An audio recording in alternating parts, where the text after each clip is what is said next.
זה איך להפוך לקפטן בחינם ברובלוקס טיטניק. צפו ותלמדו. בעיקרון חלק מהאנשים יעשו ככה, ואז הם כנסו לפה, ואז כאלה, אוי לא זה עולה כסף, רובקס אני לא רוצה לשלם. בעיקרון אפשר לשלם פוינטס, אבל זה מה שאני עושה, לא לעשות את זה. בעיקרון יש צ'יט כלשהו של לקפוץ, ואז ללחוץ Q עוד פעם, אבל לעשות את שלושתהם מהר.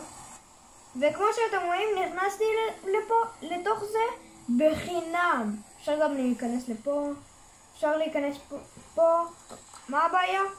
אי אפשר לצאת, אבל פשוט עוד פעם עושים את זה, קופסים QQ, וכן. להזכיר לכם, זה פעמיים קפיצה ופעמיים Q. תודה שצפיתם. צפו.